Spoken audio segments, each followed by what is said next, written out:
Buku Saku Perbendaharaan sebagai pedoman pelaksanaan anggaran di lingkungan BPPK. Halo, kali ini kita akan membahas mengenai perjalanan dinas. Menurut PMK 113 tahun 2012, pengertian perjalanan dinas dalam negeri yang selanjutnya disebut perjalanan dinas adalah perjalanan keluar tempat kedudukan yang dilakukan dalam wilayah Republik Indonesia untuk kepentingan negara. Perjalanan dinas terdiri dari perjalanan dinas mutasi atau pindah tugas dan perjalanan dinas jabatan. Pada kesempatan kali ini, kita akan bahas mengenai perjalanan dinas jabatan. Perjalanan dinas jabatan adalah perjalanan dinas melewati batas kota dan atau dalam kota dari tempat kedudukan ke tempat yang dituju, kemudian melaksanakan tugas dan kembali lagi ke tempat kedudukan semula di dalam negeri. Perjalanan dinas jabatan dilaksanakan dalam rangka pelaksanaan tugas fungsi yang melekat pada jabatan, mengikuti rapat, seminar, dan sejenisnya, deta sering, melaksanakan ujian dinas atau ujian jabatan, dan mengikuti pendidikan dan pelatihan. Berikut kami sampaikan mekanisme perjalanan dinas pelatihan di lingkungan BPPK. Yang pertama, pegawai akan menerima surat tugas untuk melaksanakan pelatihan. Untuk peserta diklat dari luar kota diminta untuk mengkonfirmasikan pemesanan tiket kepada penyelenggara diklat. Apabila pelatihan itu merupakan diklat non-asrama, peserta juga dihimbau untuk mengkonfirmasikan penginapan. Peserta pelatihan luar kota diberikan 1 hari dari tanggal penyelenggaraan diklat untuk melaksanakan perjalanan menuju lokasi diklat. Ikuti pelatihannya dan dapatkan ilmunya. Peserta wajib menyampaikan soft copy dokumen pertanggungjawaban maksimal 5 hari kerja setelah pelatihan berakhir, yakni surat tugas dari kepala satker masing-masing atau pejabat lain yang diberi kewenangan untuk menandatangani surat tugas tersebut. Lembar 1 dan 2 SPD yang telah diisi secara lengkap dan telah ditandatangani oleh pejabat berwenang. Pelaksanaan pelatihan dengan peserta lebih dari 1 orang dapat menggunakan pertanggungjawaban lembar SPD secara kolektif. Bukti perjalanan dinas, baik itu tiket pesawat, boarding pass, retribusi, dan bukti pembayaran moda transportasi lainnya.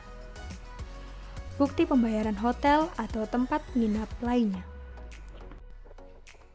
Setelah mengikuti diklat dan seluruh dokumen pertanggungjawaban diterima oleh penyelenggara diklat, hak peserta pelatihan akan segera disampaikan. Komponen yang akan diterima oleh peserta pelatihan berupa uang harian diklat, penggantian biaya transport, dan penggantian biaya penginapan.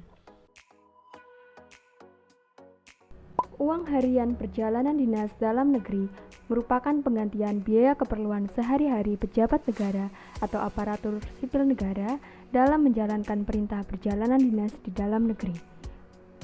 Uang harian diklat dibayarkan sejumlah hari kerja yang tercantum dalam surat tugas.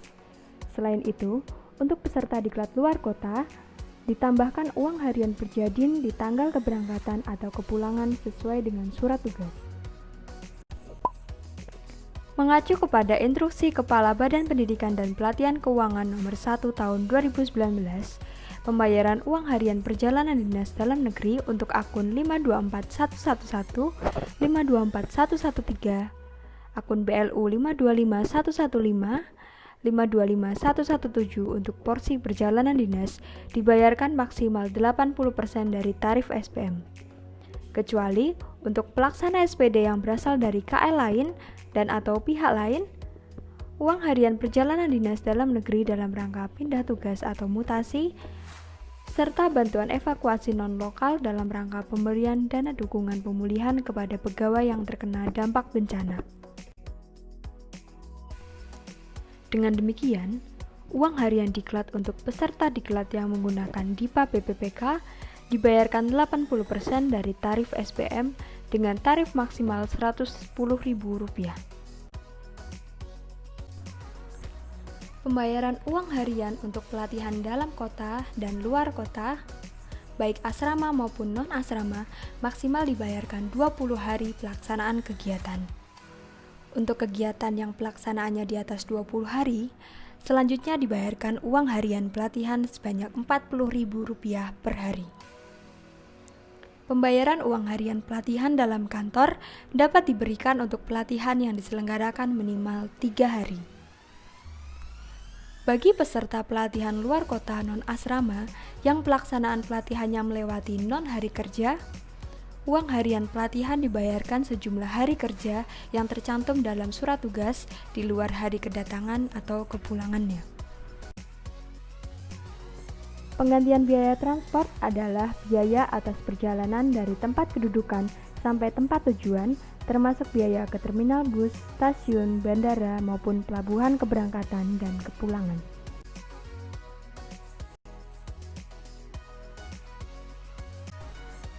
Sebagai contoh, seorang pejabat atau pegawai negeri melakukan perjalanan dinas jabatan dari Yogyakarta ke Jakarta.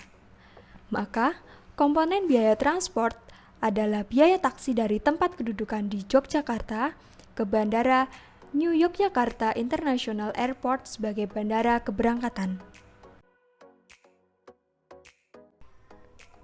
Kemudian, pejabat atau pegawai negeri tersebut melanjutkan perjalanan dengan menggunakan pesawat menuju ke bandara tujuan di Jakarta. Sesampainya di bandara kedatangan di Bandara Internasional Soekarno-Hatta, pejabat atau pegawai negeri tersebut melanjutkan perjalanan menuju ke tempat tujuan, baik itu hotel, penginapan, maupun kantor di Jakarta.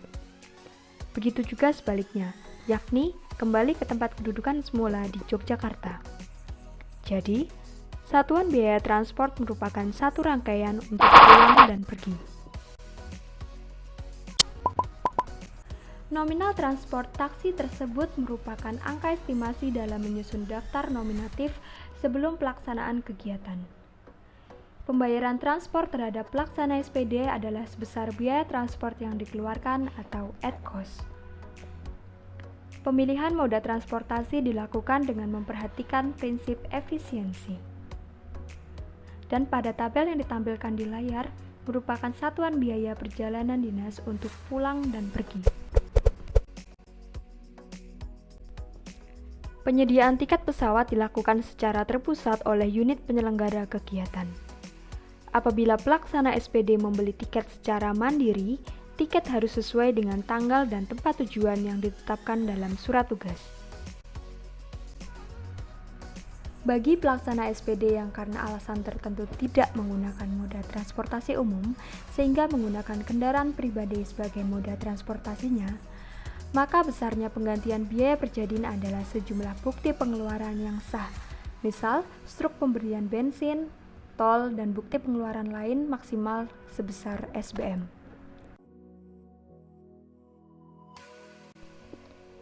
Boarding pass digunakan sebagai bukti pertanggungjawaban perjalanan dinas. Boarding pass dapat diperoleh melalui mesin cetak boarding pass di bandara maupun online check-in. Lalu, bagaimana jika boarding pass hilang? Surat keterangan ini digunakan sebagai dokumen pendukung pertanggungjawaban biaya transport apabila pelaksana perjadin tidak dapat menyerahkan boarding pass karena hilang atau tidak dapat ditemukan. Pada kondisi tertentu, pelaksana SPD dimungkinkan untuk mengubah tanggal, lokasi keberangkatan, dan atau kepulangan melalui mekanisme reschedule atau reroute. Segala biaya dan risiko yang timbul menjadi tanggung jawab pribadi yang bersangkutan. Untuk keperluan administrasi, pelaksana SPD wajib melampirkan surat keterangan reschedule atau reroute yang berisi penjelasan alasan perubahan tiket kepada PPK. Surat keterangan ini digunakan sebagai dokumen pendukung pertanggungjawaban biaya transport apabila pelaksana perjadin mengubah rute atau jadwal penerbangan dari tiket yang telah dibelikan oleh penyelenggara kegiatan. Penyediaan penginapan dapat dilakukan secara mandiri oleh peserta diklat luar kota non-asrama dengan tetap berkoordinasi dengan unit penyelenggara dengan memperhatikan besaran tarif penginapan pada standar biaya masukan. Pelaksana SPD diperkenankan melakukan penginapan di hotel dengan menggunakan jasa agen perjalanan dan sebagai bentuk pertanggungjawabannya perlu melampaikan kwitansi atau bukti biaya penginapan yang dikeluarkan oleh pihak agen perjalanan dengan dilengkapi surat pernyataan menginap di hotel atau penginapan. Surat pernyataan ini digunakan sebagai dokumen pendukung pertanggungjawaban biaya penginapan yang pemesanannya dilakukan melalui jasa travel agent online. Pelaksana SPD diberikan biaya penginapan sebesar 30% dari tarif hotel di kota tempat tujuan sebagaimana diatur dalam Peraturan Menteri Keuangan mengenai standar biaya. Surat keterangan ini digunakan untuk mendapatkan penggantian biaya penginapan sesuai ketentuan yang berlaku. Berikut ini kami sampaikan secara ringkas ketentuan perjalanan dinas dalam rangka pelatihan di lingkungan BPPK tahun 2020. Terima kasih telah menyaksikan video ini. Apabila Anda memiliki pertanyaan seputar pelaksanaan anggaran, dapat hubungi kami melalui Halo Perben yang dapat diakses melalui s.id/haloperben. Terima kasih dan sampai jumpa lagi.